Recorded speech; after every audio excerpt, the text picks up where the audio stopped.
E aí eu falei assim, não é possível, cara. Eu já sabia que ia ser o melhor podcast da história. Esse estúdio aí do Lorenzo. Isso aí, vou colocar então todo mundo. Custa caro, aqui. não. Ó. Isso aí. Eu tenho um set de slides aqui também, que também dá para apresentar, mas pode do jeito que vocês quiserem. Vamos iniciar com o Lorenzo, então. Tá. Depois eu volto contigo, então, Roberto. Tá bom. O pessoal está entrando aí. Eu vou só colocar o Lorenzo aqui como anfitrião, e com isso ele pode compartilhar a sua tela.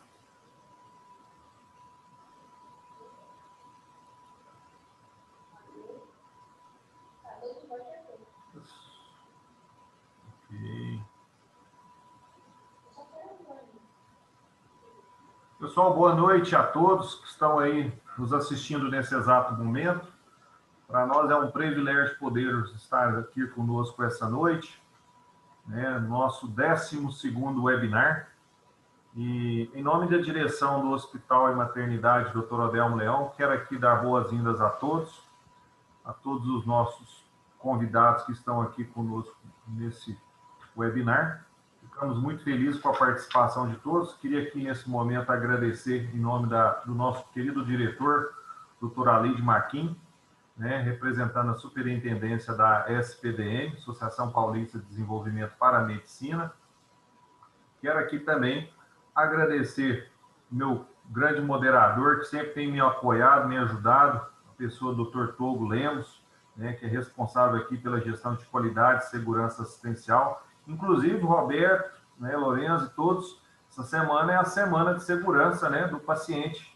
Importante a gente destacar aqui, né, aqui no nosso hospital, na pessoa do Dr. Togo, nós já estamos aí com a campanha essa semana, né, muito importante para a conscientização de todos que trabalham aqui conosco. Então, quero aqui registrar também. Não poderia também aqui deixar de agradecer aqueles que têm acreditado durante esse período todo, né, nesse webinar.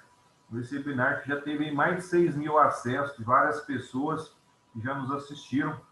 E aqui eu queria destacar a pessoa do Dr. Alexandre Menezes, né, o nosso presidente do Conselho Federal de Medicina, aqui representando a delegacia do município de Uberlândia. O Dr. Eduardo Braga, presidente atual da Sociedade Médica de Uberlândia. Nosso querido secretário, professor Dr. Gladstone, secretário municipal de saúde.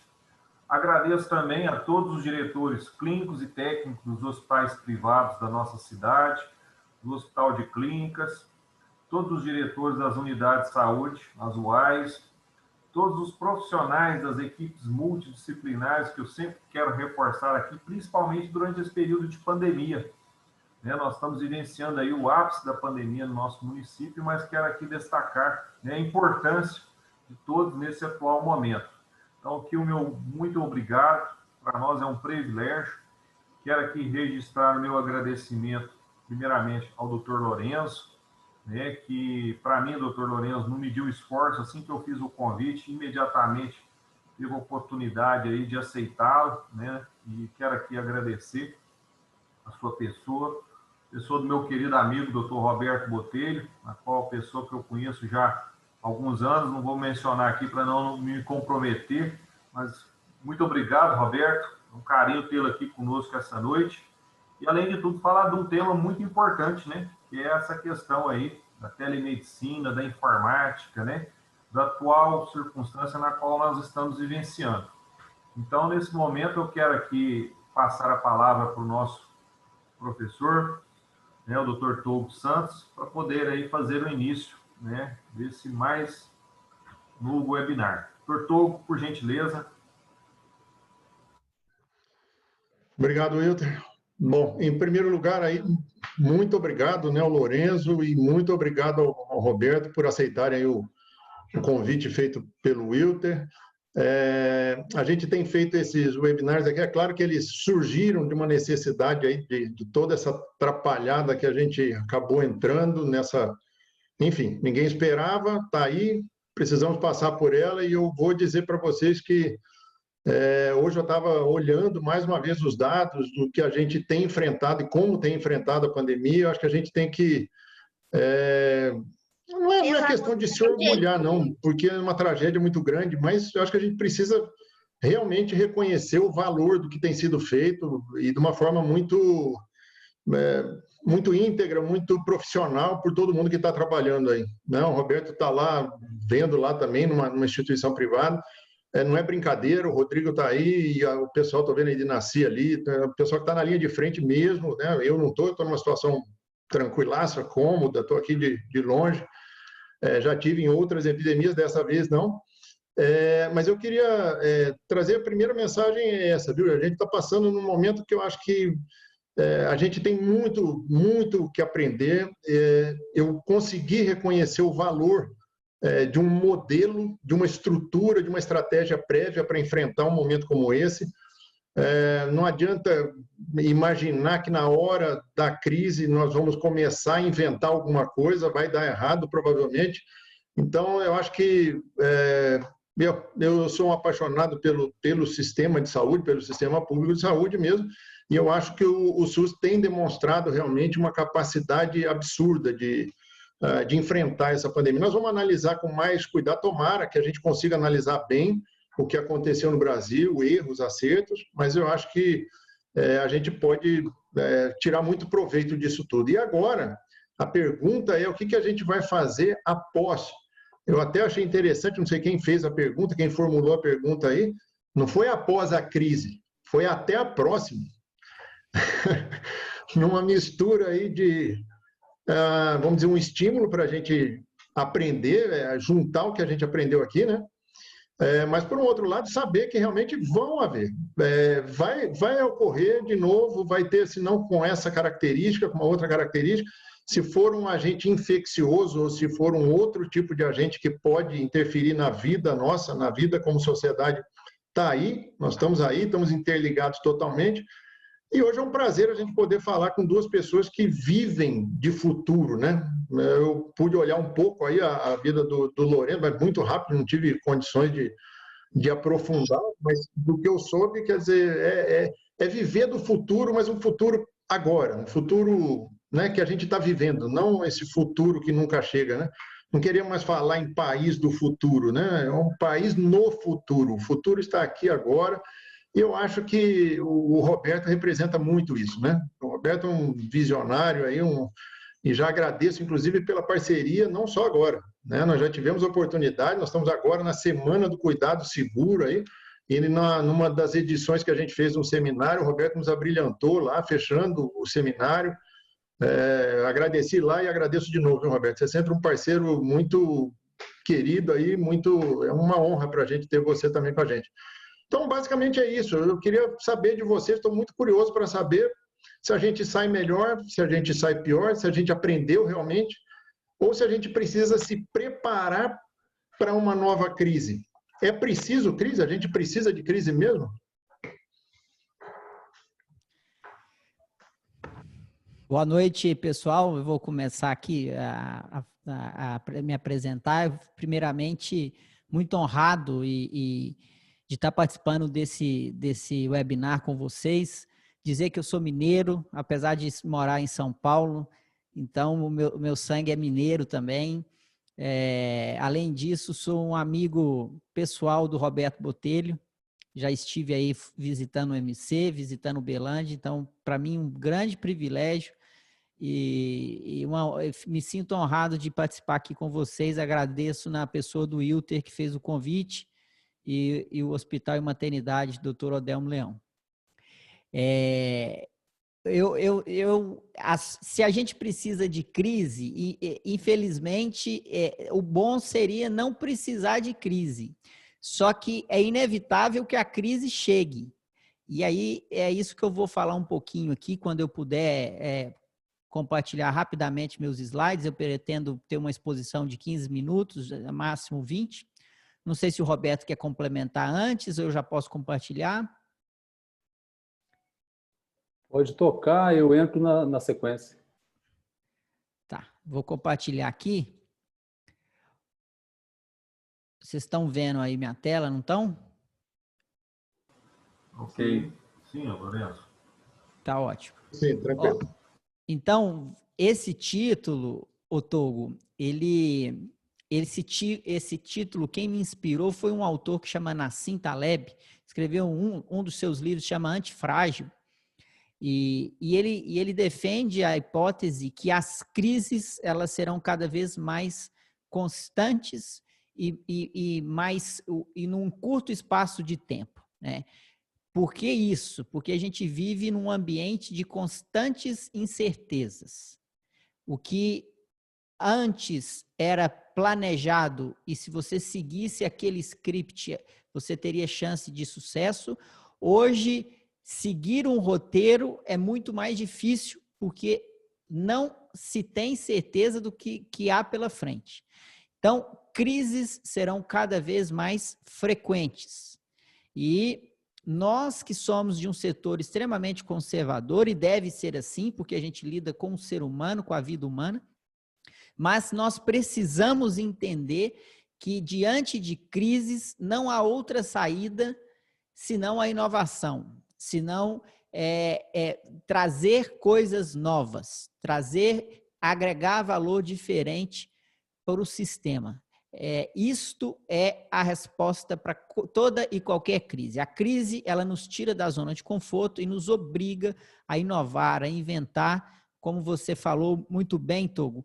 Então, seria bom que a gente não esperasse a próxima crise para inovar, mas, infelizmente, o ser humano ele é movido a isso. Então, é um pouco da minha reflexão hoje, um pouco daqui da minha formação. Me formei na UFMG, fiz radiologia, depois eu tive uma carreira de negócios, uma especialização em auditoria, MBA em gestão de negócios na Dom Cabral.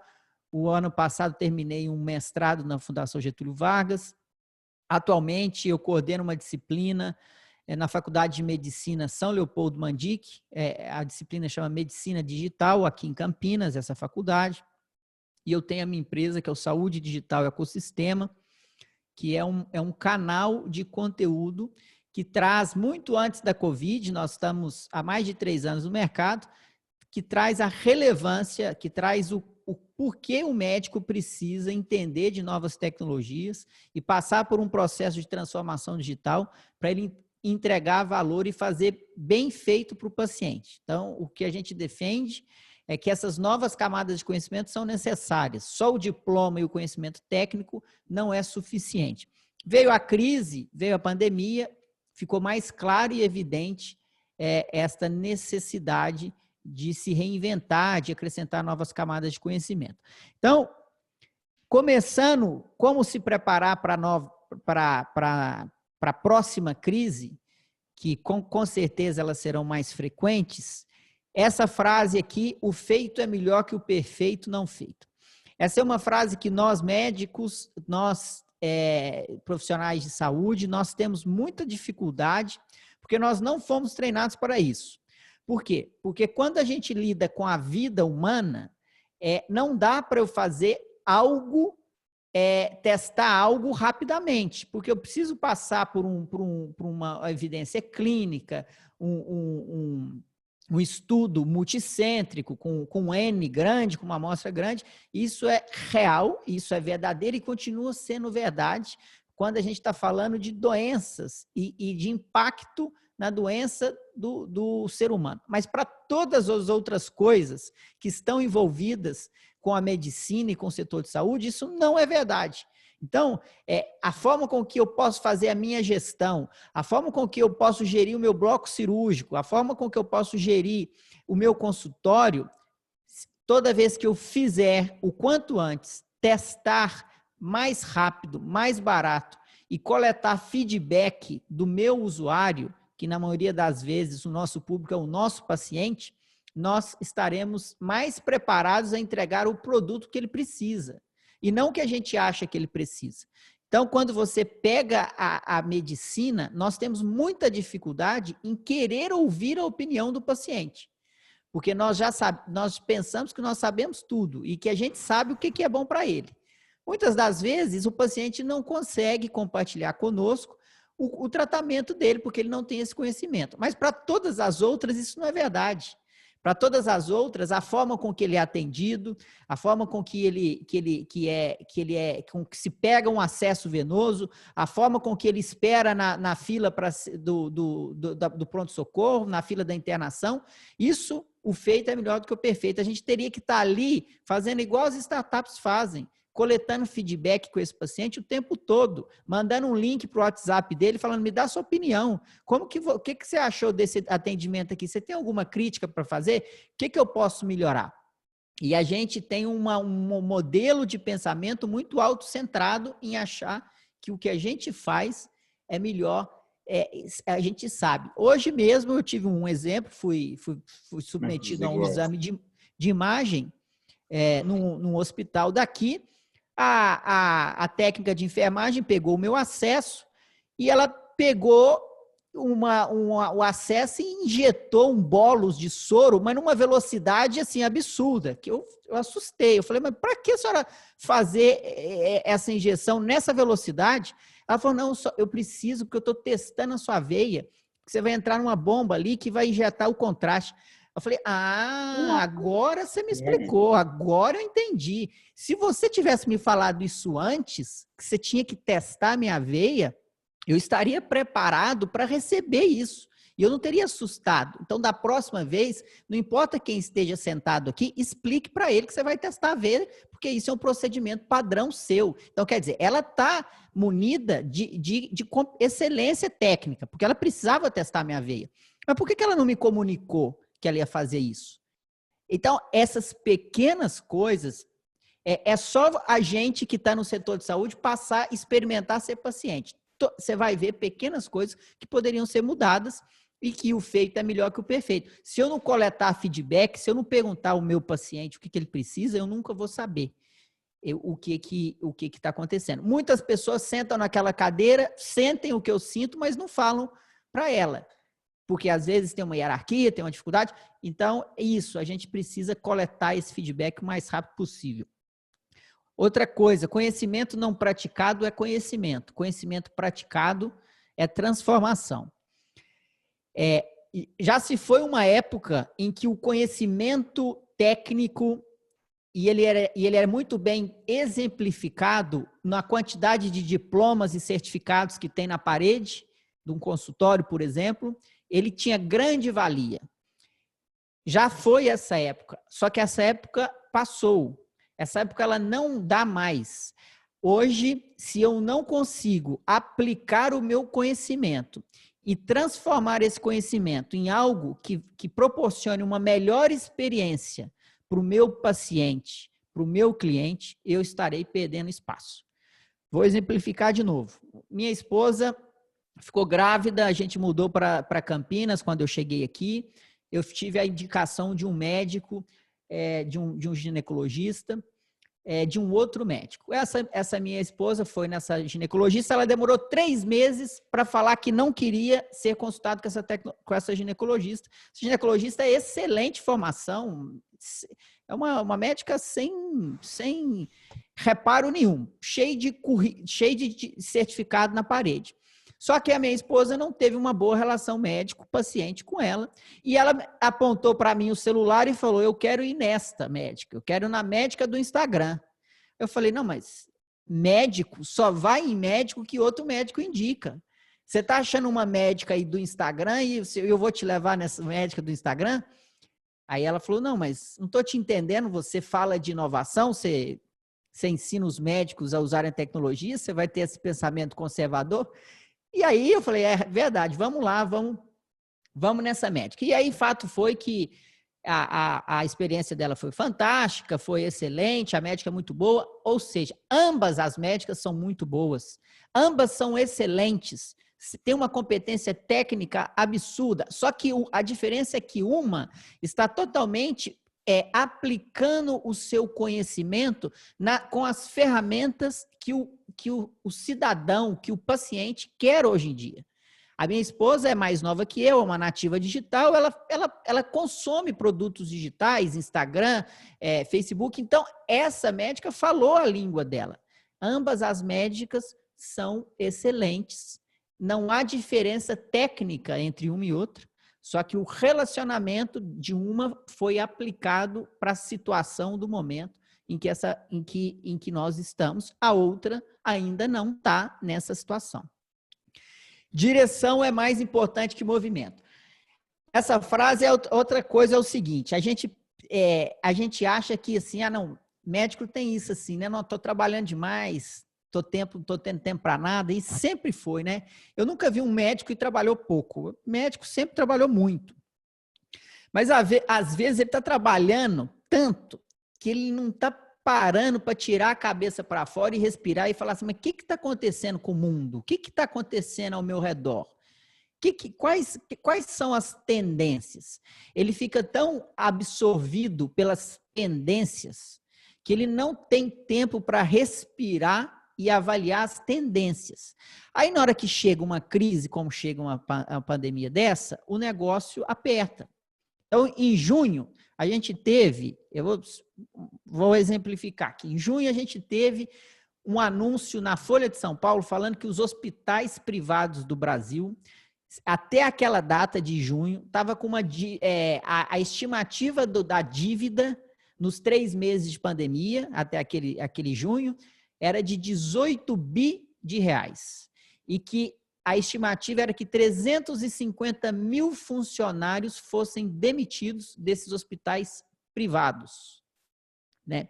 E no mesmo mês, o Roberto Botelho está aqui, não me deixa mentir, a startup que o Botelho ajudou a fundar, que é a cofundadora Conexa, ela, naquele mês de junho, ela anunciava uma rodada de investimentos que levantou mais de 60 milhões de reais em investimentos, né?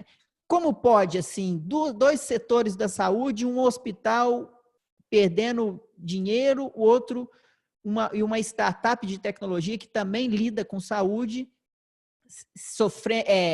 percebendo uma valorização absurda, né? Qual que é a diferença desses 2 mundos, né?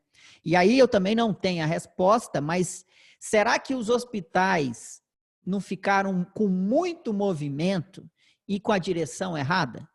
Será que os hospitais não se concentraram muito e não procuraram diversificar a renda majoritária, que é porta de pronto-socorro, internação e cirurgia eletiva? Né? Como que eu estou movimentando, o meu caixa está entrando, mas será que qual é a direção disso? Para onde que isso vai dar? Então, é isso que a gente precisa se perguntar. Não dá mais para a gente abaixar a cabeça e ficar numa zona de conforto sem olhar as tendências. Ferramentas digitais reduzem atritos e melhoram processos.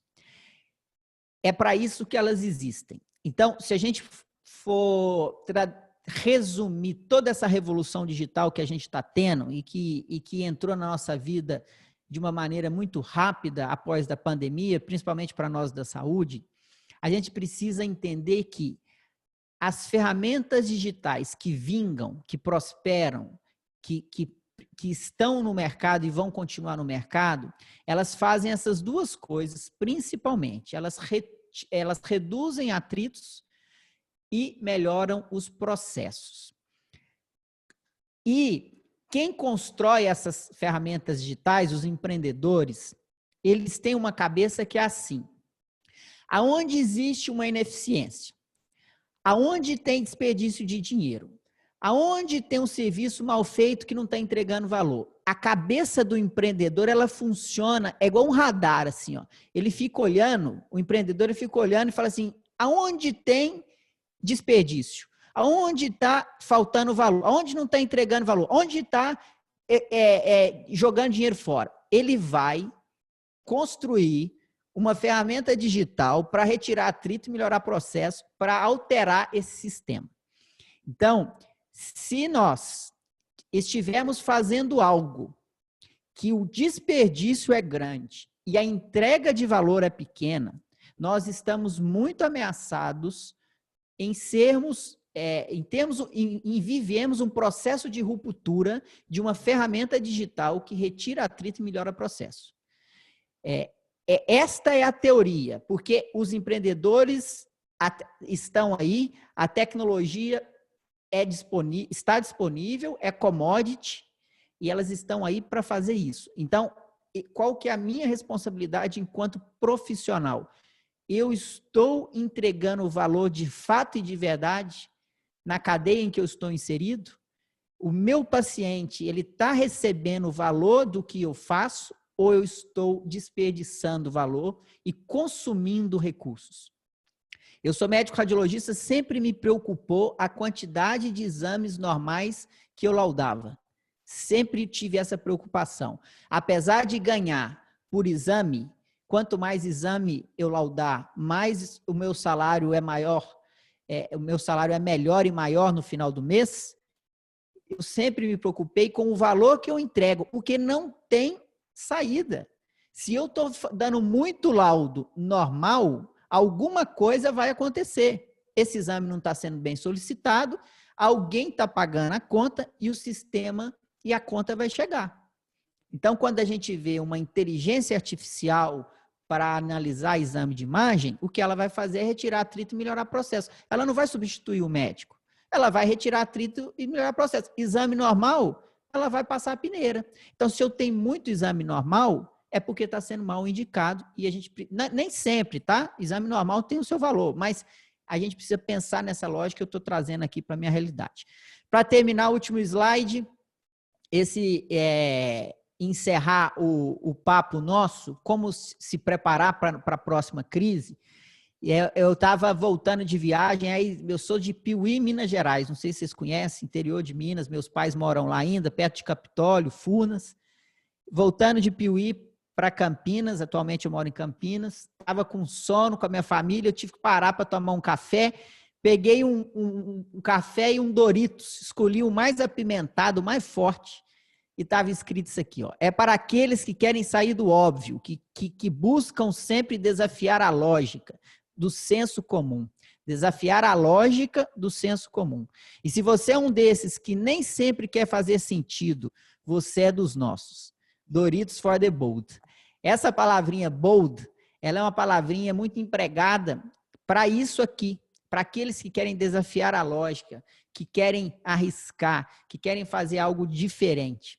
E eu entendo que não dá mais para sermos profissionais que não sejamos bold. Nós precisamos buscar desafiar a lógica todos os dias. Teremos que buscar maneiras de se reinventar, de acrescentar novas camadas de conhecimento, de retirar atritos, de melhorar processo, de trabalhar em rede, em conexão, para que a gente possa se preparar para a próxima crise, que com certeza vai chegar. Eu não sei se vai ser da saúde, se vai ser da economia, se vai ser uma crise de abastecimento, mas que teremos novas crises, teremos. Obrigado pela atenção e a gente bate um papo depois.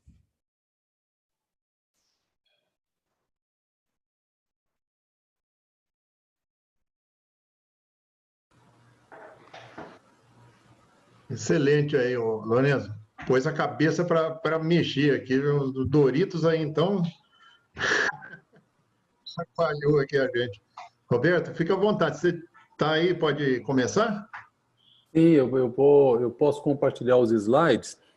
Ok. O Lorenzo, ele veio uma vez aqui em Uberlândia, Togo, e fez uma visita ao UMC. E eu queria convidar o Lorenzo para ele vir fazer uma visita ao Hospital Municipal. Porque o doutor Jatene, está gravado isso, Lorenzo, ele falou que é o melhor hospital público que ele visitou. E é um hospital que está muito avançado em processo, estrutura, indicador, e que todos nós que trabalhamos aqui e trabalhamos lá, eu também tenho o prazer de logo estar integrando a equipe da hemodinâmica. É impressionante, vale uma visita e vale você colocar no seu canal, como você fez com o MC, o que tem nesse hospital. A sua fala é um prazer muito grande, e nem se a gente tivesse combinado, né? Nós não conversamos nada. Eu já sabia, talvez o meu subconsciente já dizia o que você ia falar. E quando esse tema é como se reinventar para a próxima crise, né, nada melhor do que a gente poder mostrar o que a gente está fazendo e como que nós enfrentamos crise. Tem um personagem aqui de Uberlândia, uma figura, um homem, um estadista de Uberlândia, que todos nós aqui conhecemos, o Dr. Luiz Garcia. O Dr. Luiz Garcia, ele costuma dizer que a pior crise é a atual, que as outras nós já passamos. E então, eu começo mostrando crise. Isso aqui é a maquete de um projeto. Essa maquete foi desenhada em 2012. Maquete, projeto, desenho. 2012, vou lembrar aí, quem não tem a memória muito aguçada, era governo Dilma. É o segundo governo. Não preciso falar mais nada com relação à crise. É provável que o país nunca viu uma crise igual essa. Essa é a maquete em 2012. E, deixa eu passar aqui. Essa aqui é a foto dessa semana daquela maquete. E essa aqui é uma foto de quem vem do municipal. Quem sai lá do hospital municipal e vem caminhando para o MC, vê essa foto com esse pôr do sol. E nós vemos aqui uma torre clínica, que o Lorenzo já visitou, muitos que estão conectados conhecem, e aqui a torre do hospital. Esse hospital está projetado para 220 leitos, hoje ele está com a metade, mas uma estrutura interessante. Então aí eu falo, olha, alguma coisa aconteceu para poder fazer um negócio desse. Em 8 anos, saindo do governo Dilma, entrando para o governo que nós vivemos agora e com essas crises. Essa torre aqui, ela foi concluída tem 2 meses. Então, eu acho que isso nos dá um pouco de tangibilidade para falar de como entrar para a próxima crise.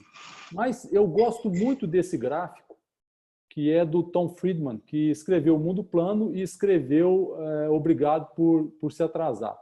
Ele mostra que a capacidade humana de adaptação é uma curva linear. Mas a transformação tecnológica, especialmente agora com o digital, ela é exponencial. E fala que nós estamos aqui. O que significa que a capacidade de adaptação humana está longe do que está acontecendo hoje. Então, tudo que a gente tem hoje é problema na interpretação. Aqui vem um saldo, uma crítica positiva. Eu não queria estar no papel dos reguladores, CRM, CFM, GDPR, HIPAA Compliant, porque a capacidade humana de adaptação está muito aquém. É preciso acontecer uma crise. Nós temos que ter uma crise para que isso aqui aconteça. Ao longo da história, essas crises vêm acontecendo. A atual é Covid. Mas eu quero, então, mostrar aqui um case para vocês, muito rapidamente, para a gente fomentar muito mais a discussão. Mas eu acho que quando eu trago um case real, ele é palpável. E, às vezes, a gente pode perguntar como que isso foi feito, né? Nós temos que ter uma gestão mais rápida e mais inteligente. Isso é fácil de falar, mas como o Lorenzo mostrou muito bem, né, na gestão de pessoas, no treinamento, a coisa não é tão simples assim. Um grande recado que a gente dá, eu vou mostrar para vocês, nós estamos no mundo da automação da inteligência artificial. E o grande recado é transformar a inteligência artificial em assistência inteligente. Há vários exemplos disso. Entre os exemplos, eu dividiria 3 aqui que eu trouxe para vocês que a gente tem praticado. 1, na pesquisa. Isso aqui é uma publicação do Journal of American College, de 2018, na pesquisa. 2, na prática clínica. E 3, na gestão. Eu vou dar exemplo para vocês de casos nossos nos 3 segmentos. E como que esses segmentos transformaram nossos indicadores. O primeiro deles é na pesquisa. A gente conhece esse slide. Quais são as barreiras para a pesquisa clínica e como que a gente pode enfrentar essas barreiras. A baixa de expertise, a capacidade de recrutar pacientes, a questão de segurança, os aspectos regulatórios. E nós fizemos aqui no nosso meio, criamos um centro de pesquisa e enfrentamos esses problemas, criando procedimentos operacionais padrão, uma série de recursos, e criamos, então, um Site Management Organization com esses procedimentos operacionais padrão. Abrimos unidades em Juiz de Fora, em Natal, estamos discutindo com essas cidades aqui, São Paulo, Belo Horizonte, Curitiba, enfim, expandimos essas unidades em pesquisa clínica. E geramos, nesse ambiente, em Uberlândia, várias publicações. Mais de 40 publicações de alto impacto. Vocês estão vendo aqui New England Journal, nós temos Circulation, nós temos Jack, muitas publicações. Esse aqui é uma lista do PubMed das publicações que nós geramos de alto impacto, o que é importante na pesquisa, e veja o número de protocolos. Esse aqui é o ano 2011, quando tínhamos 27 protocolos. Estávamos muito felizes, porque nesse ano nós recebemos prêmios, várias premiações, como o primeiro do mundo no estudo Saturno de ultrassom intracoronário. Nós fizemos aqui mais de 130 pacientes screenados para ultrassom intracoronário e estudo de regressão de placa. Você vê que é um estudo complexo. Esse estudo Examine, recebemos um prêmio de maior recrutador do mundo e ficamos felizes, mas ele gerou, por conta desse top enroller, porque a gente fazia screening digital e implementamos processo, por causa desse top enroller veio o problema. O problema foi inspeção do FDA. Nós somos o primeiro centro de cardiologia do Brasil inspecionado pelo FDA. Essa carta eu recebi no fim de meio de 2011, e no dia 2 de novembro, finados, chega aqui no nosso centro uma inspetora do FDA, a Miss Bretz. E ela, depois da auditoria, ela escreveu que nós estamos aderentes a todos os requerimentos estatutários do FDA para pesquisa clínica. A partir daí, a nossa vida foi muito impulsionada. Esse é o exemplo da pesquisa. O segundo exemplo foi na assistência, e uma assistência que reverte também em pesquisa. Foi uma migração da pesquisa. Lorenzo citou aí uma startup nossa, essa aqui, a Conexa Saúde. O slide está pequeno porque eu vou colocar o que ela faz. É uma plataforma de teleconsulta, que começou com médico a médico e depois do Covid passou a médico para paciente. Hoje nós temos um produto específico para paciente, que é o B2C, que é o Dr. Pass. Então, essa startup já gerou outra, Dr. Pass. É uma plataforma de teleconsulta, faz hoje 14 mil teleconsultas por dia, é a maior plataforma de teleconsulta do Brasil. Essa plataforma ela recebeu investimentos de um fundo Ebrix e agora em junho recebeu uma nova rodada da DA.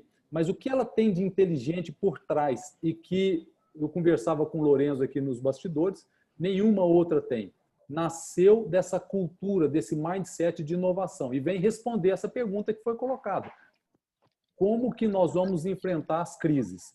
E vejam, essa plataforma, ela tem, paralelamente a ela, nós temos empregado uma série de soluções, como inteligência artificial, internet das coisas médicas, uma série de wearables, analytics, trabalhamos com Tableau, temos computer language na entrada de dados, computação cognitiva, blockchain para anonimizar e criamos um programa de evidência de mundo real. Isso gerou um produto chamado a estratégia de porta de entrada. O que é isso? É a exploração dos dados na porta de entrada da rede de telemedicina. Por que nasceu isso? Porque a gente tinha uma cultura de pesquisa clínica que desenvolveu muito e tínhamos uma cultura de telemedicina. E esses dois vieram para resolver um problema da pesquisa clínica, porque a gente não consegue fazer pesquisa clínica com essa virose chinesa. Então, nós tivemos que ter criatividade para partir para evidência de mundo real, real world evidence, e está aí mais um exemplo de como enfrentar a crise com esse sistema. Nessa evidência, nós queremos levar isso para o Hospital Municipal, um centro de excelência, ele coleta dado dos prontuários eletrônicos, de todas as prescrições, de todos os wearables, eu vou mostrar para vocês, e de todos os dados de farmácia, criando a chamada fenotipagem computacional. O que é isso? Criar uma linguagem que o computador entenda para que jogue nos algoritmos de inteligência artificial. É um produto que valeria uma apresentação individual, mas tem aqui a publicação do New England, que explica o que é evidência de mundo real. Mais uma vez, foi uma reação à crise e uma alternativa que, como todas as outras, esse é um recado muito claro para vocês. Sempre que vem uma crise, a gente sai melhor. E eu estou dando exemplo para vocês. O MC nasceu de uma crise que tivemos em outros hospitais da cidade. Nasceu de crise, aí gerou o MC. Isso aqui nasceu de uma crise na pesquisa, ficou maior que a pesquisa. Agora, na assistência. Esse aqui é um exemplo de assistência, muitos já conhecem o Uberlândia, é o Telemedicine, o Latin America Telemedicine Infarct Network. Criamos uma rede de infarto com inteligência artificial no Brasil, México e Colômbia. E nessa rede, nós conectamos 95 centros no Brasil, centros de alta complexidade, e nessa rede de telemedicina nós atendemos 800 mil pessoas. Esse aqui é um exemplo de Duque de Caxias. Veja o que aconteceu com a mortalidade em Duque de Caxias. Caiu de 23% para, atualmente, 6%. Uma redução de 66% a redução relativa de mortalidade. Não existe nada na medicina que faça isso. É um exemplo de inovação, de tecnologia, que veio para enfrentar um problema e, na realidade, ele baixou custo e diminuiu mortalidade. Esse programa gerou também inúmeras publicações e de alto impacto pelo mundo afora. Mas uma delas, que é... Deixa eu parar aqui. Que é essa publicação. Vejam que publicação impactante. Aplicação de inteligência artificial para detectar um infarto com uma derivação do eletrocardiograma. Nós detectamos a partir de uma derivação que pode ser jogado para o wearable, como o Apple Watch. E esse aqui é um caso real, o primeiro caso do planeta em que se detectou um infarto com uma derivação de eletro por um Apple Watch. Foi feito em Uberlândia. Está aqui o caso, o aplicativo mostrando uma probabilidade de infarto de 69%, o eletrocardiograma, e veja, a artéria antes e a artéria depois, feito em Uberlândia, a partir de um algoritmo de inteligência artificial criado numa base de telemedicina. Finalmente, na última parte, essa parte eu sei que o Hospital Municipal ele é excelência, o Togo gosta muito, o Wilder também. Nós vivemos um momento de value-based healthcare, que é o cuidado baseado em valor.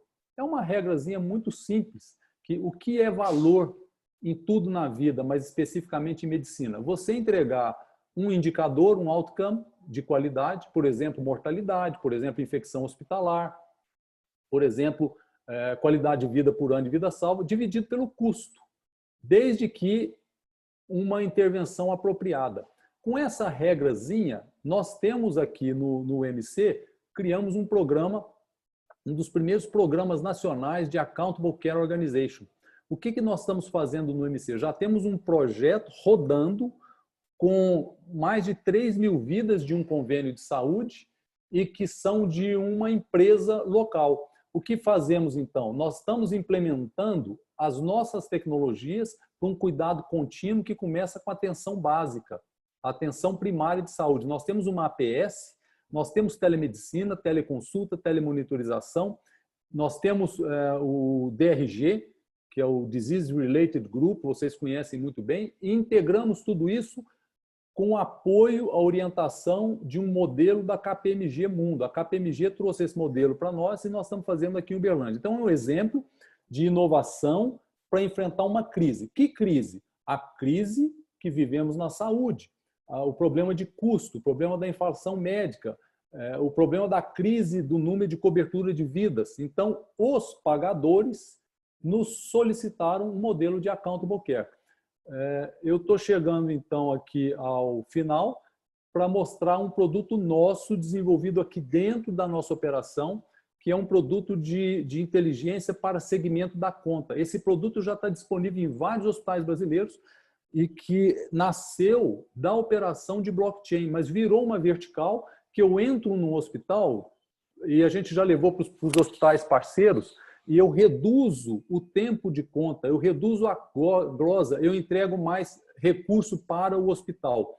Então, vocês vejam que com isso eu concluo essa apresentação dizendo claramente, nós tivemos problemas, nós tivemos crise e para cada crise foi a inovação que nos fez não sair da crise, mas muito melhor que isso, dar um salto que não era esperado. Nenhum de nós esperava o MC nessa velocidade, nenhum de nós esperava a aceleração dessas startups que nós tivemos.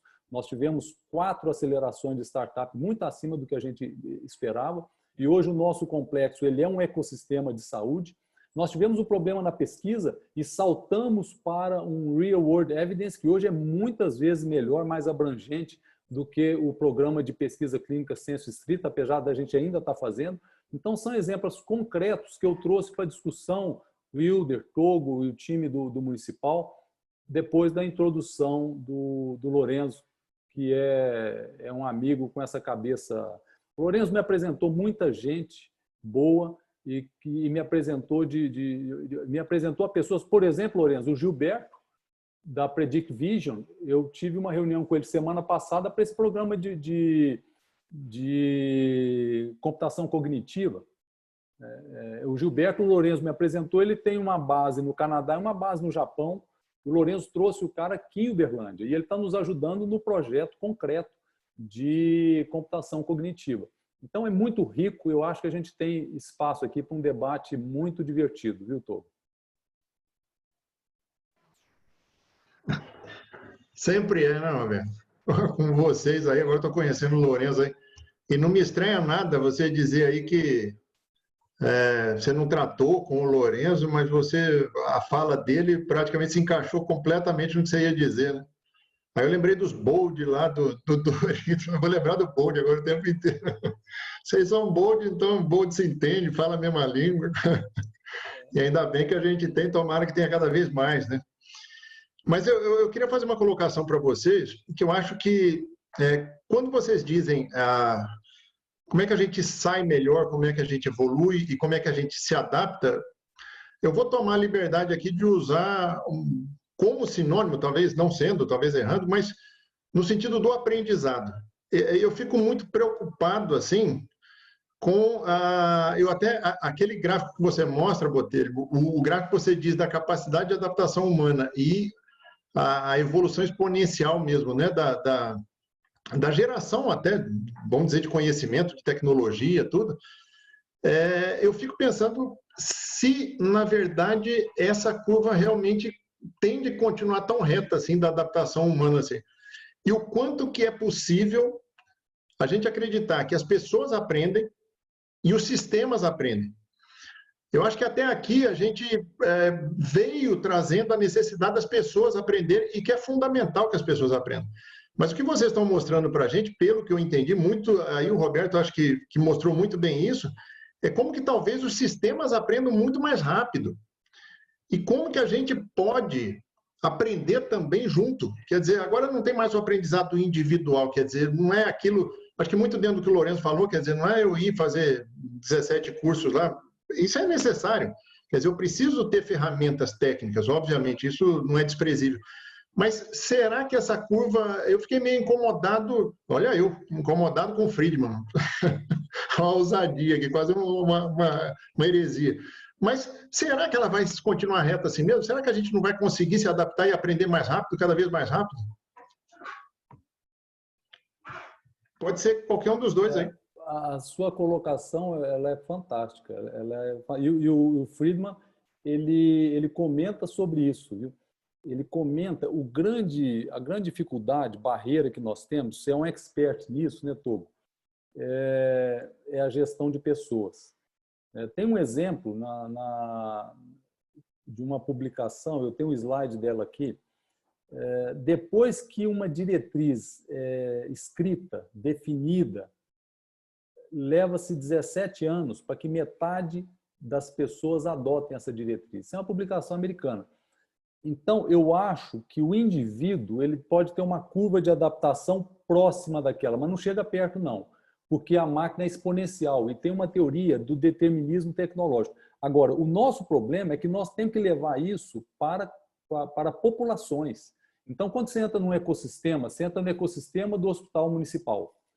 Ali você tem um relacionamento com a prefeitura, você tem um relacionamento com uma OS, você tem um relacionamento com o Ministério Público, você tem pessoas, você tem CLT, você tem pessoa jurídica, e você tem a sua vontade, mas tem a lei, e você tem a vontade de quem não quer que a coisa aconteça. Então, esse tecido humano é que ele comenta muito bem. O tecido humano, e isso gera uma angústia muito grande. E aí que vem o papel da liderança.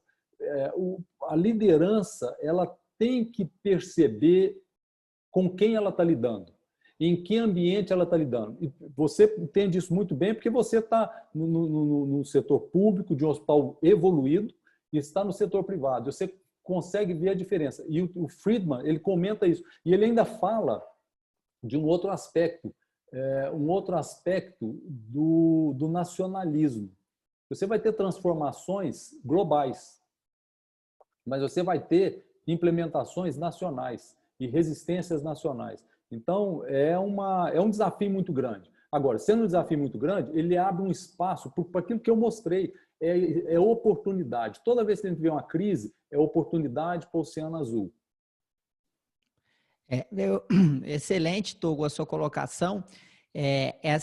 Gera uma angústia também quando a gente vê aquilo, mas a minha percepção vai muito de encontro com o Roberto, que por mais que eu possa ter indivíduos que estejam muito próximo da curva de evolução da tecnologia, a grande massa, ela é muito difícil tirar ela da zona de conforto.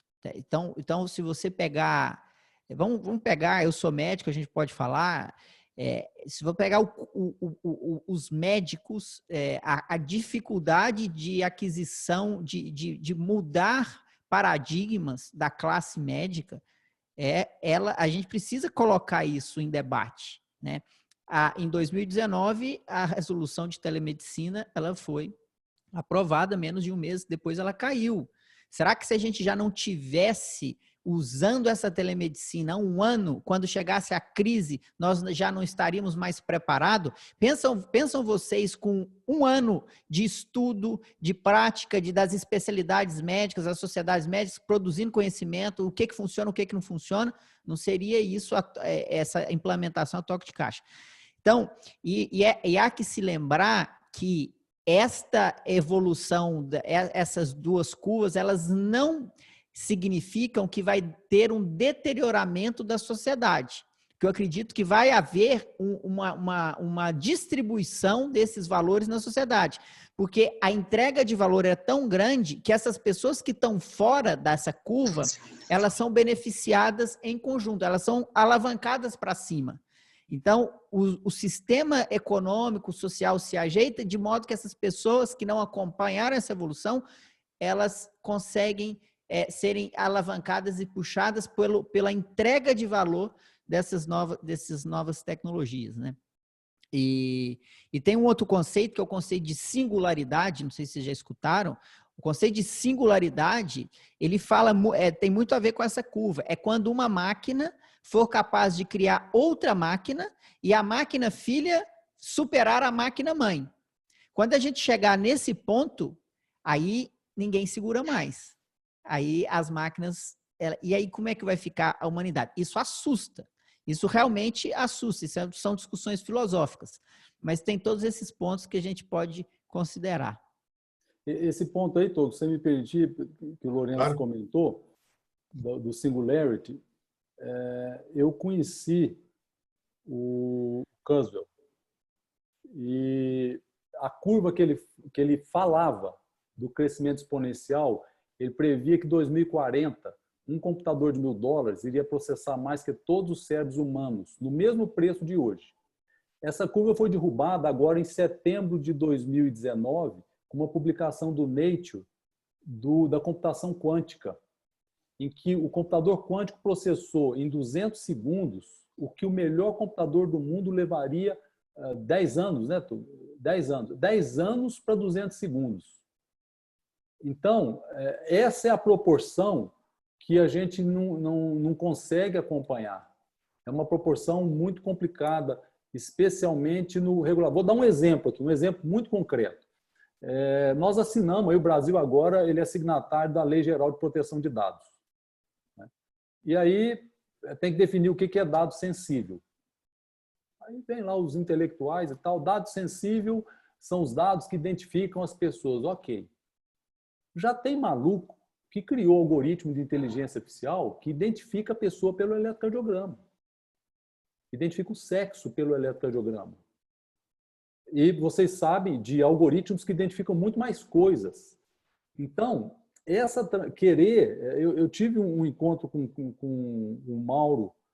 O Mauro Muratório foi presidente da Microsoft no Brasil, ele esteve conosco aqui em Uberlândia. E ele estava rindo dessa situação, da gente querer criar regras. Você vai criar uma regra, mas você acha que a inteligência não vai criar alguma maneira de chegar nesse dado sensível, nós vamos ter que redefinir o que é dado sensível. Ok, dado, metadado, GDPR, LGPD, é lindo. Eu pedi uma consultoria para fazer uma avaliação do nosso risco de LGPD no programa de pesquisa. Aí foi uma trabalheira danada, 85% da nossa operação estava vulnerável no LGPD. 85%. Aí fomos mergulhar em cima de cada vertical para ver o que a gente vai fazer. Meu amigo, e a hora que você consegue resolver aquilo, vem um salto.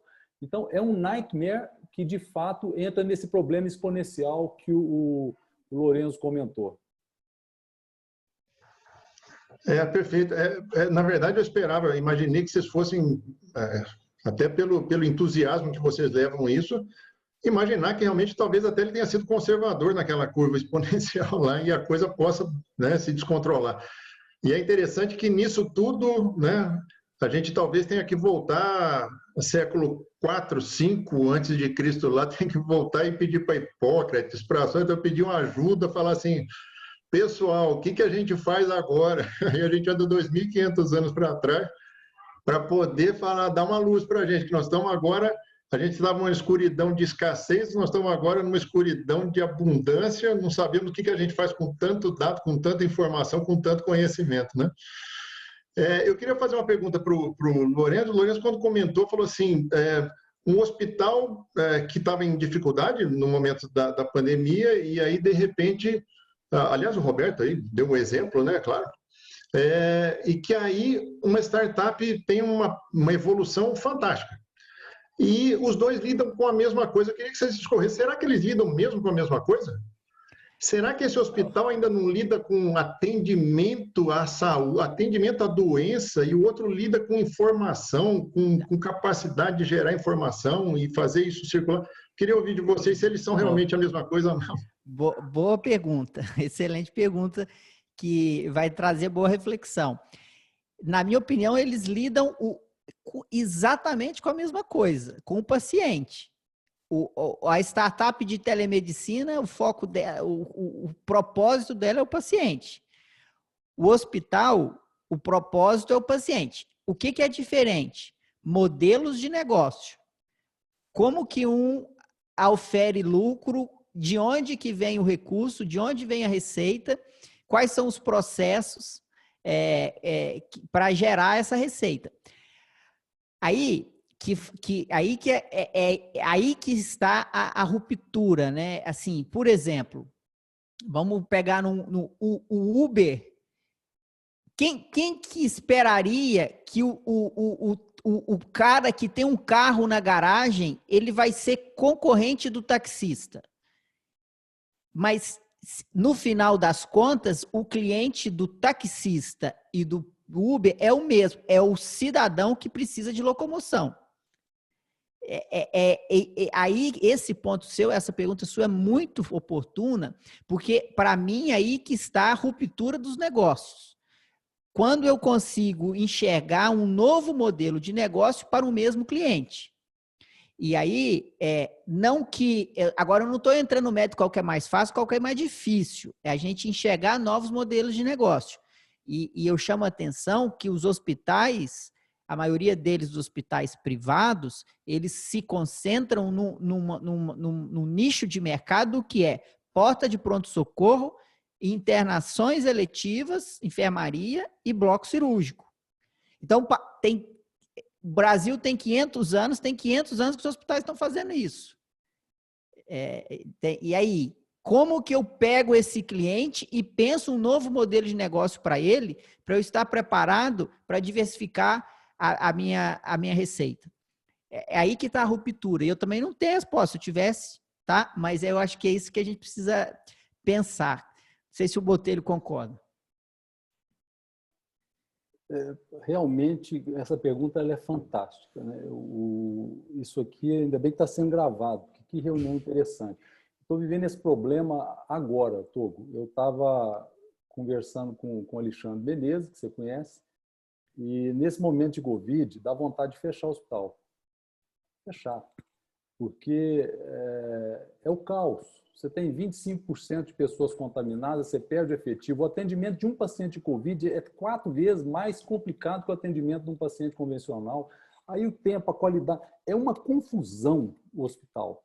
Agora, o que nós temos ali? Nós temos um cluster que eu tenho o hospital e eu tenho um ambiente para o desenvolvimento desenvolvimento de soluções para as dores do hospital. O problema é que eles são assíncronos. Então, eu tenho um problema do vírus chinês lá na porta do hospital agora. O paciente reclamando, dificuldade de leito. E a solução que eu vou criar para ele não vai me resolver esse problema agora daquele paciente. Então, a dor do hospital é diferente. Mas aí eu concordo, eu tenho uma convergência com o Lorenzo, que o desenvolvimento do negócio, das acelerações, das startups dentro do ambiente do cluster é melhor. Exemplo, vamos dar um exemplo, alguns exemplos. O Einstein. O Einstein é classificado o melhor hospital da América Latina. Ele é classificado, não é opinião minha, ele é classificado como o melhor. Ele é o único hospital da América Latina que está na lista dos 100 melhores do mundo. Então, ele é o melhor hospital da América Latina, ponto. O Einstein criou a Eretz Bio.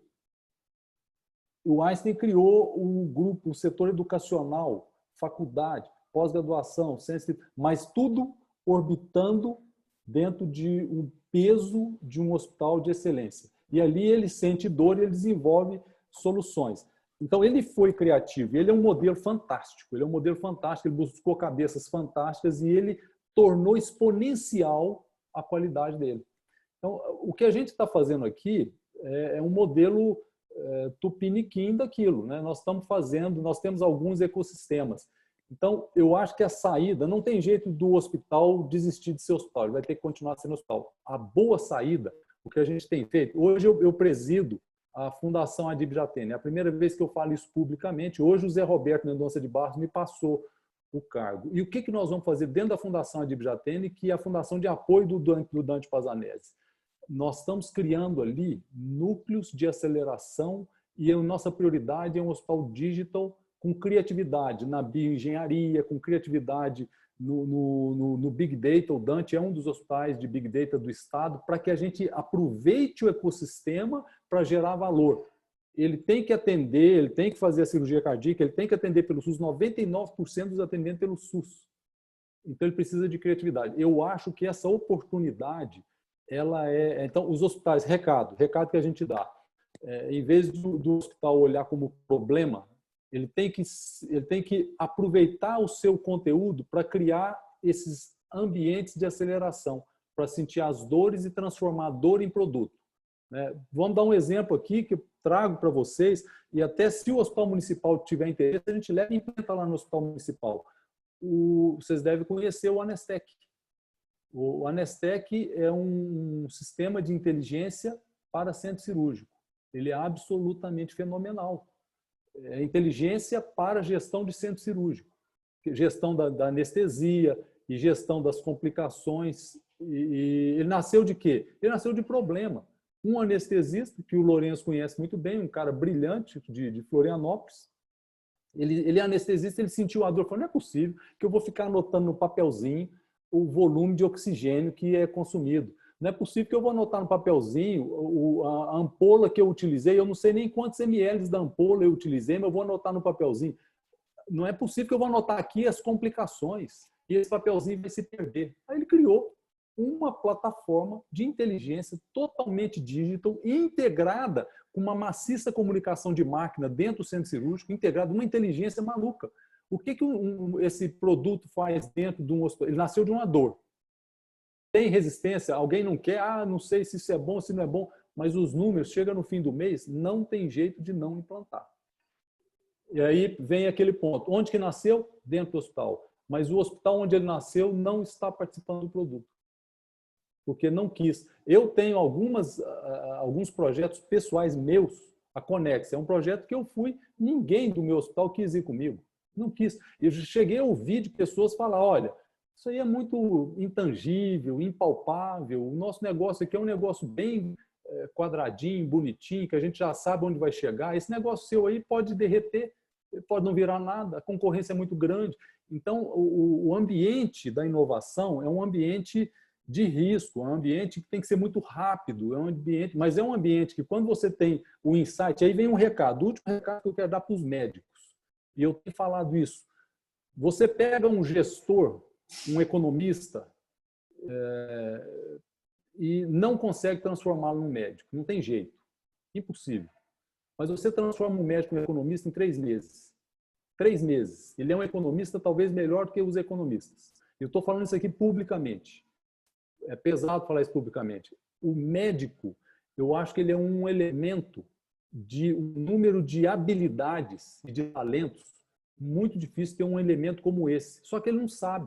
Aí quando ele começa a espetar os talentos que ele tem, as capacidades que ele tem com as áreas de conhecimento que ele pode desenvolver, porque ele pode desenvolver, fazer programação, ele pode desenvolver economia, ele pode fazer RH. Então, ele tem esses talentos já que fazem parte da carreira do médico. Então, eu sou um otimista e eu acho que o hospital e acelerações, startups, eles devem andar juntos. E o hospital tem que criar o seu departamento do futuro. Você tem o COO, CEO, CIO, tem que criar um departamento. Já tem os departamentos de compliance, né, que vocês estão vendo aí, que nasceu para a LGPD. Nós temos que criar um departamento de futuro. Quem são os futurólogos do hospital? E ele participar do negócio, né? A gente tem que ter gente ali para isso, 24 horas por dia. É isso mesmo, Lourenço. Eu ia fazer uma pergunta para o Lourenço até. Bom, Lourenço, como representante aí dos radiologistas, eu já ouvi falar que radiologia, se é para falar em crise, mas aí você me disse que não, então quer dizer que a radiologia tem vida longa aí, não vai acabar com a inteligência artificial, não? Não, só complementar o Botelho, para fazer tudo aquilo, Botelho, que você falou, tem que ser bold. Se não for bold, não consegue acreditar na Conexa, não consegue financiar o futuro dentro do hospital, vai querer ficar sempre dentro da caixa, tocando o que toca há 50 anos e acha que não vai perder espaço, porque sempre deu certo, vai continuar dando certo, né? E aí que está o problema. Então, precisa ser bold. Mas a questão do radiologista é o seguinte, não é que o radiologista vai ser substituído pela inteligência artificial. Os radiologistas que não trabalharem com inteligência artificial serão substituídos. Então, é uma parceria, né? É uma parceria da máquina com o homem que vai puxar todos os outros para cima. Agora, se aquele que eu sempre falei, se não entregar valor diferente, e não é só radiologista, eu acho que é o primeiro, assim, da fila, né? Radiologista, porque o valor que ele entrega é dado puro, né? É bits e bytes, é o substrato da inteligência artificial. Aonde que eu trabalho é o substrato que a inteligência artificial usa. Então, não tem como não ser a primeira especialidade a ser impactada. Agora, isso tende a chegar em qualquer especialidade, principalmente todas as atividades que exercem algum tipo de padrão repetitivo, né? Então, isso tem que ser um alerta para todas as áreas, não só para o radiologista. Perfeito. Wilton, posso fazer a última intervenção aí? Isso, fica à vontade aí. Tá, eu vou, porque tem que liberar também aí o pessoal, tal, mas eu só um último comentário, Lourenço e Roberto, é que o Roberto falou aí do Einstein, né, como uma referência nacional e mundial, podemos dizer assim, e nós temos a felicidade aí de trabalhar num grande projeto nacional, que é o PROAD, né, para redução de infecções, tudo, e nós estamos ligados no Hub Einstein aí, né, nós mais 23 hospitais do Brasil. E a gente utiliza a metodologia do IHI. O Roberto conhece bem, não sei o Lourenço, mas o que eu acho muito interessante nisso tudo é que a gente está vendo aqui o quanto que o futuro pode vir nos ajudar agora, hoje ou amanhã, né? A partir de amanhã, mas também como que a gente conseguiu perceber que a gente precisava fazer aquele básico. O Rodrigo está aí, está assistindo aí, o Rodrigo é o líder do nosso projeto no municipal. Os resultados são absurdamente fantásticos, obviamente que impactados pela pandemia, mas a gente conseguir entender que o papel do paciente inserido no cuidado, o papel da equipe multidisciplinar, que nós estamos gente aí assistindo, nós temos enfermeiros aqui, eu vi técnicos, enfermeiros, deve ter aí, os colegas fisioterapeutas, nutricionistas, etc. Isso a gente falava muito, né? Durante muito tempo a gente falou isso, e a gente teve uma percepção assim, que o impacto real dessas coisas que estão muito longe do que vocês estão falando, obviamente, nós estamos falando em assistência básica, de cuidar bem, aquele cuidado. Então nós temos, parece que são duas dimensões muito distantes, mas eu queria perceber, elas são distantes mesmo, quer dizer, esse cuidado, a equipe está preparada emocionalmente, capacitada, saber trabalhar em equipe, ter habilidade de se comunicar, entender liderança, não como aquelas estruturas que nós empoeiradas, aquelas coisas tudo. Está muito longe disso tudo que vocês falaram aí, nós somos dois mundos ou não? Eu queria ouvir os dois aí para encerrar minha participação. Botelho, você é mais experiente que eu, gestor. Eu acho que eu vejo isso com otimismo, mas tem um alerta. Eu acho que são dois mundos muito distantes e quanto mais atrasado um país, maior o gap. O gap é muito grande, o gap é de entendimento. Então, às vezes a gente tem que tomar corticoide para sentar numa reunião e ouvir o nível de entendimento que acontece nessa reunião. Já tive em 36 países assim, de níveis muito diferentes e discutindo tecnologia. E quando eu venho para o Brasil, eu tenho uma analogia e quando eu volto para o Brasil, eu me sinto chegando na Bolívia, quando eu vejo a distância de mundos, né? Então, nossa, como a Índia, eu vou à Índia todo ano. A gente vê o primeiro e o quinto mundo lado a lado. Agora, então isso é triste, é muito triste. É difícil você comunicar, mas qual que é o lado bom da coisa? Essa transformação digital, ela está encurtando o gap e ela vai atropelar. Então eu sou otimista. E aí, voltando para a gente gosta de exemplo concreto, né? Exemplo concreto. Eu acho que o hospital municipal, ele é um exemplo concreto. É um hospital que eu tranquilamente, eu pego o modelo dele e apresento o Brasil inteiro com muito orgulho, para mostrar, olha aqui um exemplo de um hospital que é público e busca os indicadores. Número 1, busca os indicadores. Esse é um elemento. Número 2, busca o que eles estão medindo, porque 98% do país não mede. Busca um benchmark, eles não sabem o que é isso. E um outro elemento, compare esse hospital a cada 6 meses, compare ele consigo mesmo. Aí você vê o diferencial. Então aí vem um ponto de otimismo, mas são dois mundos inadmissível.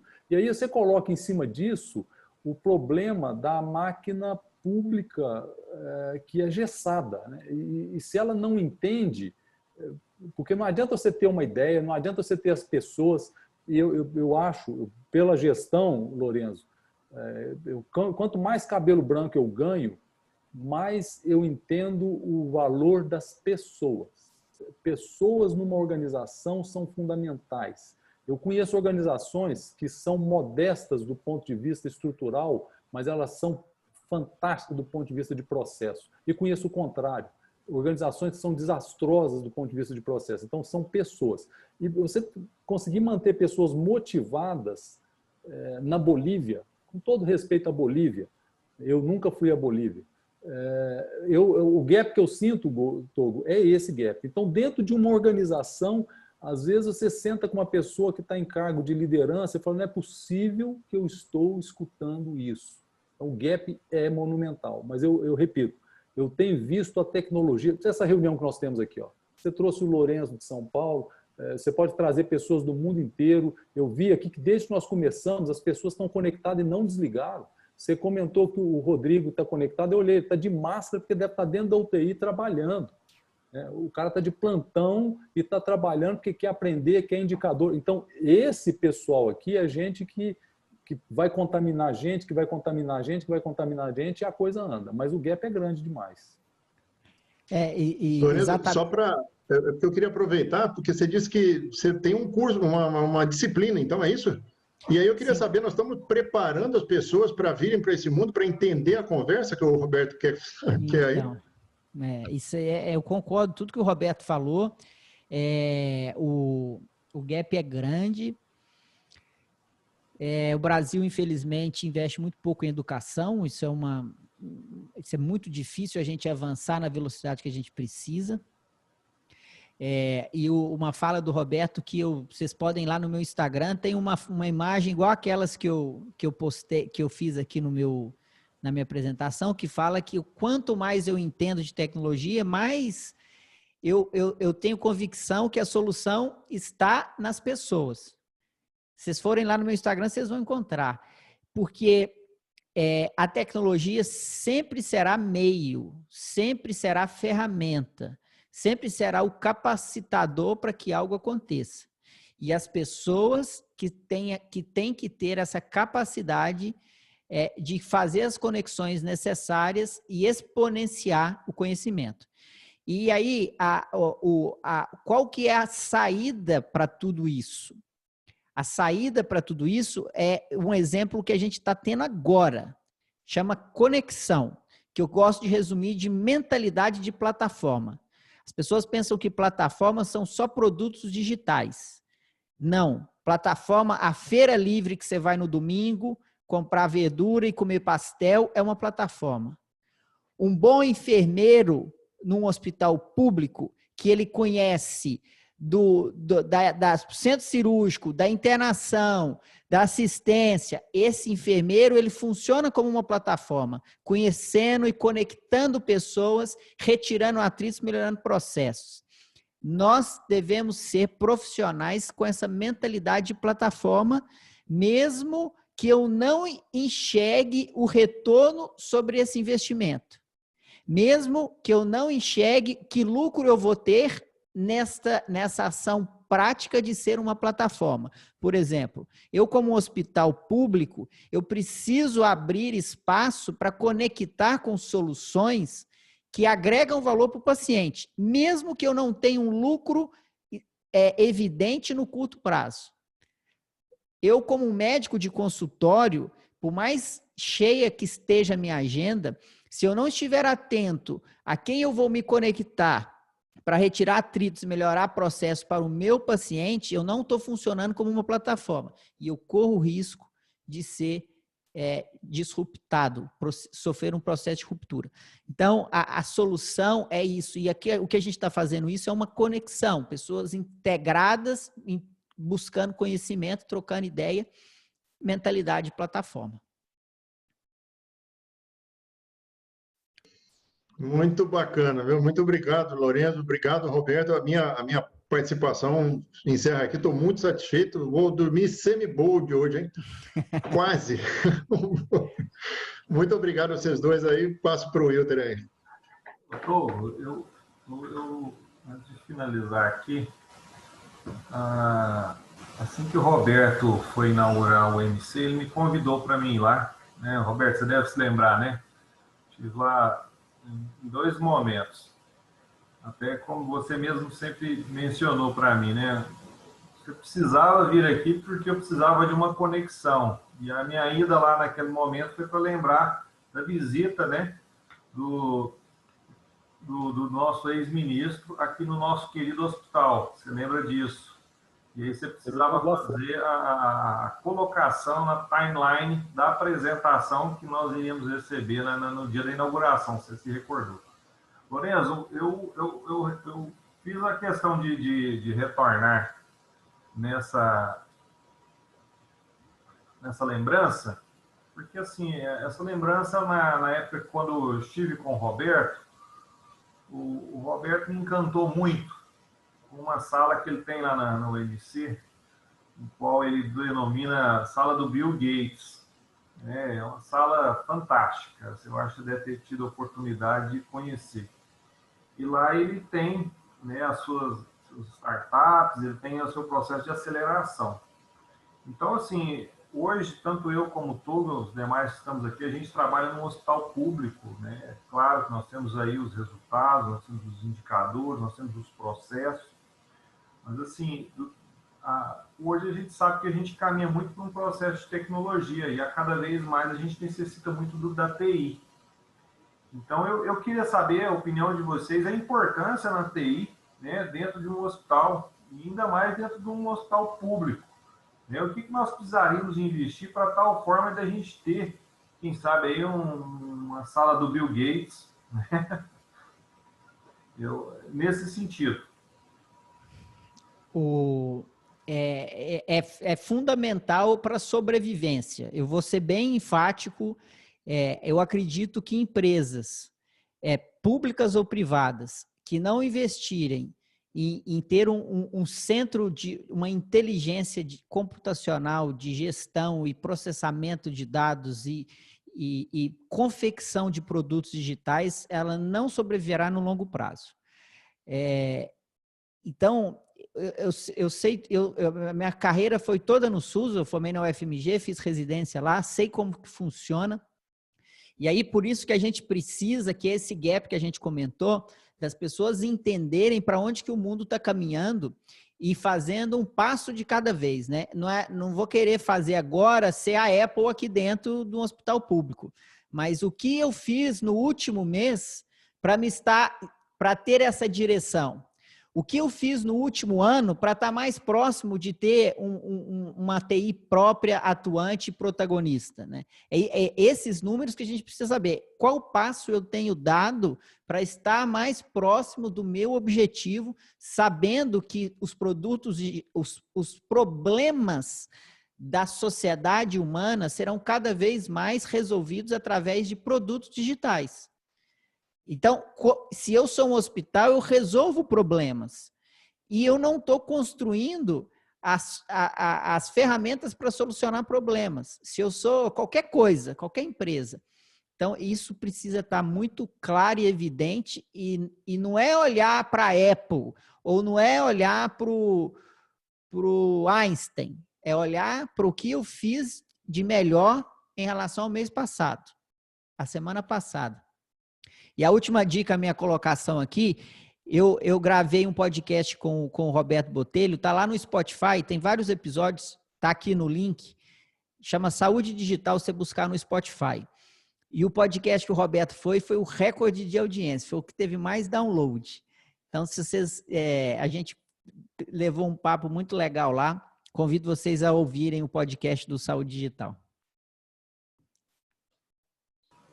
Lourenço, obrigado por essa menção. E respondendo ao Wilder, eu tenho muito interesse nesse tema, porque eu não vejo TI no hospital como uma necessidade de investimento. Pelo contrário, por experiência vivida.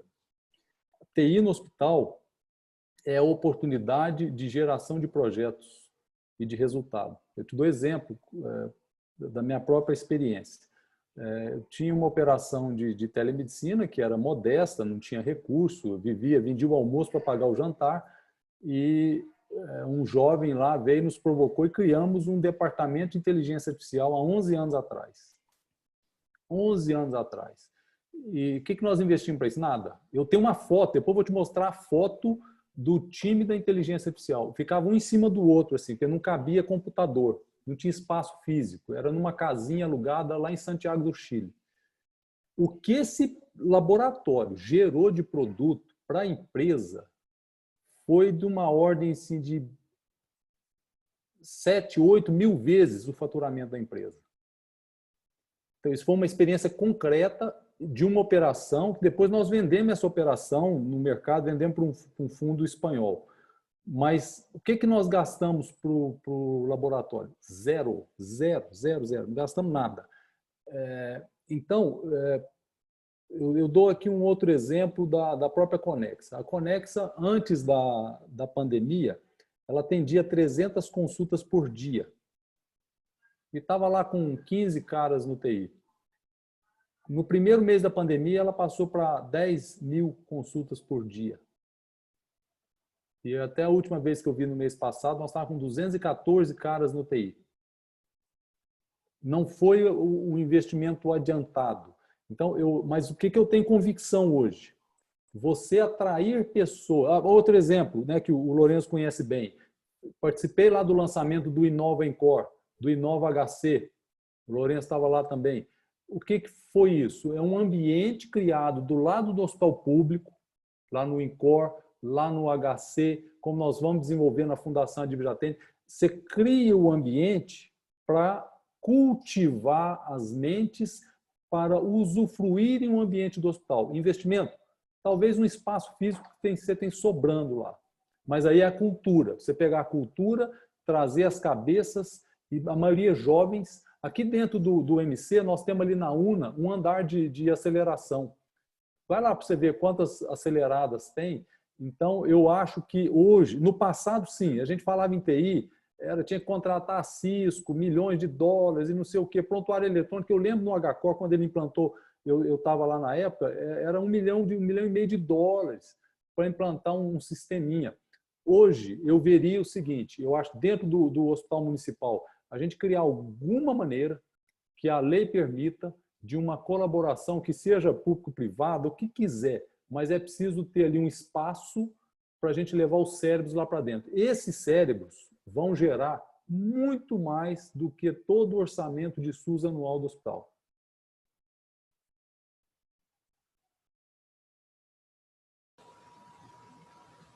Maravilha, viu, Roberto?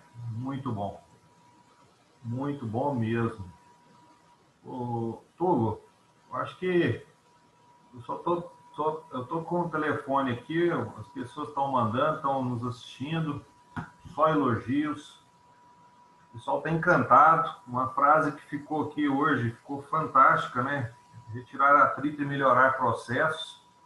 E, como eu já tinha mencionado, Roberto, eu tinha tido a oportunidade de ver o Lourenço, né? E eu falei para todo mundo, olha, a gente tem que ser bold. Eu acho que essa frase aí, ela ficou, assim, na cabeça. E uma coisa que eu sempre falo, eu acho que tudo vem da questão das conexões que a gente tem que ter. Eu acho que é fundamental.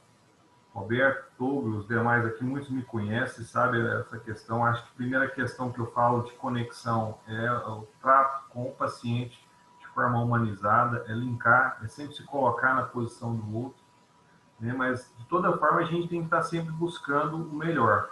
E essas conexões, né, utilizar esse processo de transformação, na qual vocês dois aí, com essa expertise dessa aula hoje trouxe para nós, eu só tenho aqui que agradecer, certo? Quero deixar aqui, eu acho que essa aula, o pessoal já está me pedindo aqui, olha, me manda o link, eu quero assistir a aula, eu quero aprender um pouco. Então, acho que, assim, fundamental, a gente está tendo aqui uma oportunidade de ter uma participação não só da parte médica, mas de toda a equipe multidisciplinar. Fundamental essa importância.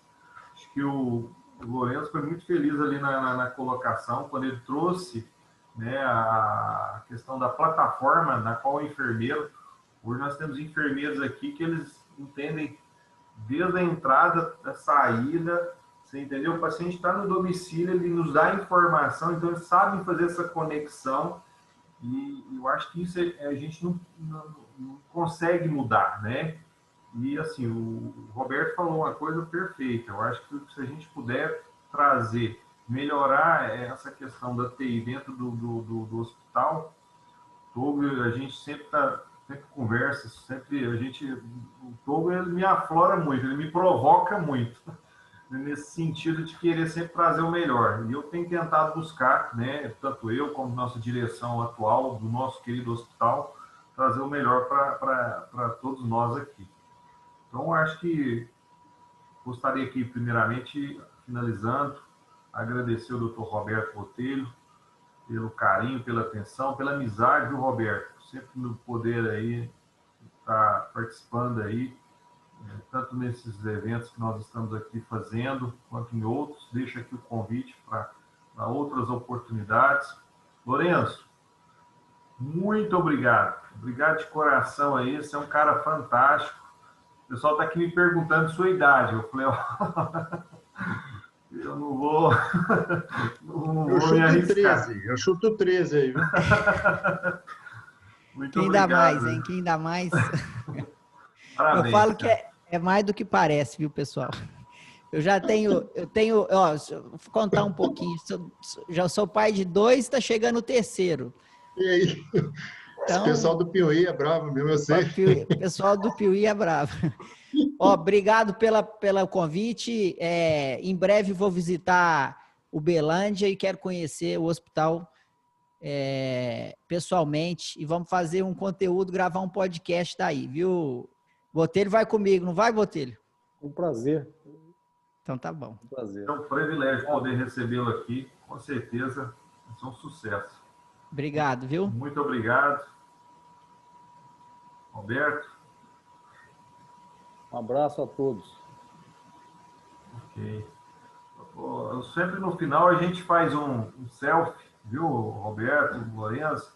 Boa. Você convida o pessoal aí só para ligarem as câmeras, só para a gente fazer um registro legal aí, certo? Então, muito obrigado a todos, pessoal, uma boa noite a todos que estiveram conosco aí até esse momento. Então, vou pedir aí a todos só para a gente fazer esse registro aí, ficar aí gravado, essa maravilhosa aula, essa maravilhosa noite na qual nós tivemos hoje.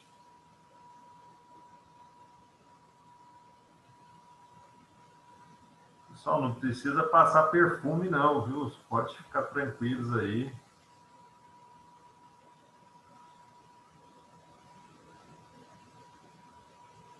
Tem que olhar para a câmera e dar um sorriso, né? Para ficar bonito, né?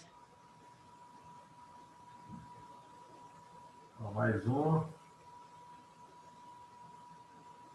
Aí. Beleza. Pessoal, muito obrigado. Uma boa noite a todos.